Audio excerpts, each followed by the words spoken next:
9-10 documents ভেরিফিকেশানে B Ed এর NCT approve certificate নিয়ে অনেকের সমস্যায় পড়েছ, অনেকে চিন্তায় আছো। আমি এ নিয়ে ভিডিও অলরেডি করেছি।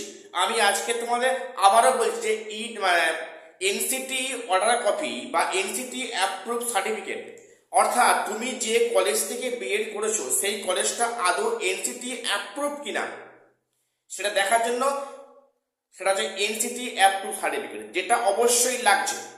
এটা নিয়ে অনেকের চিন্তার কারণ হয়েছে যে আমার সেখানে প্রিন্সিপালের সই নেই, সেখানে কলেজের সিলমোহর নেই, বা আমার হচ্ছে কি প্রিভিয়াস ইয়ারের দেওয়া আমার কারেন্ট পাসিং ইয়ারের উল্লেখ করা নেই, কোনো সমস্যা হবে। আমি আজকে এ নিয়ে তোমাদের পুরো ডাউট ক্লিয়ার করবো। কাজেই প্রত্যেকের ভিডিওটা স্কিপ না করে সবটা দেখো এবং চ্যানেলটা সাবস্ক্রাইব করে দিও এসএসসি পিএসসি গুরুত্বপূর্ণ আপডেট পাওয়ার জন্য। প্রথম আজকে বলি এনসিটি অর্ডার কপি কি, যে তুমি যে কলেজ থেকে বিএড করেছো সেই কলেজটা আদৌ এনসিটি লিস্টেড কিনা, এনসিটি অ্যাপ্রুভ কিনা, তার একটা প্রমাণপত্র।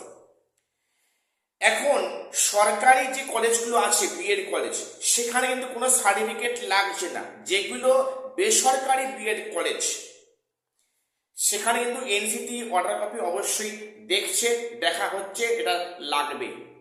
এবার যে প্রশ্নটা আমাকে করছো, একাধিকবার করছো যে আমার পাসিং ইয়ার 1, কিন্তু এনসিটি অর্ডার কপিতে পাসিং ইয়ারটা 2-3 বছরের আগের দেওয়া আছে, কোনো সমস্যা হবে?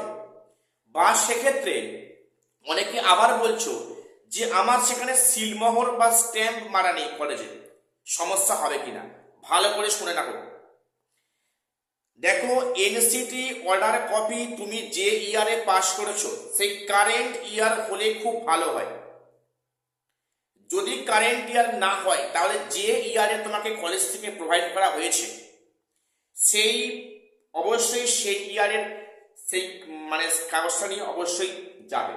মনে হয় এর জন্য একজনও বাদ যাবে না, কারণ এখানে কিন্তু একাদশ দ্বাদশে এই এনসিটি অর্ডার কপিতে ইয়ার নিয়ে কারো কোনো বাতিল হয়নি, কাজেই এখানেও হবে না।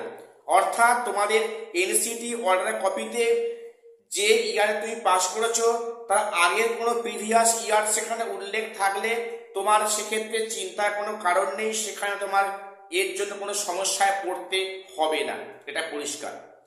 নাম্বার 2, যে আমার সেখানে সিলমোহর, আমার সেই এনসিটি অর্ডার কপিতে কলেজের স্ট্যাম্প নেই, প্রিন্সিপালের সই নেই, কোনো সমস্যা হবে?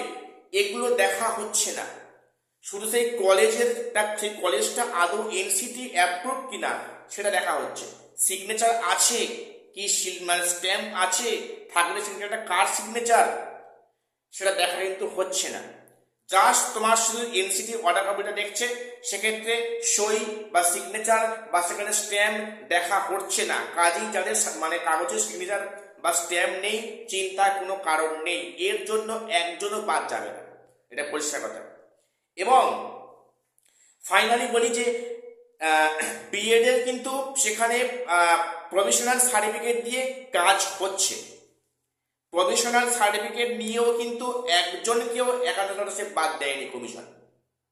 কোথায় সমস্যা হচ্ছে না, সেখানে মধ্যশিক্ষা পর্ষদে। তবে মনে হয় এখন যা পরিস্থিতি, মধ্যশিক্ষা পর্ষদ থেকে কিছু আর সমস্যা হবে না, সব জায়গাতে কিন্তু প্রভিশনাল দিয়ে কাজ হয়ে যাবে।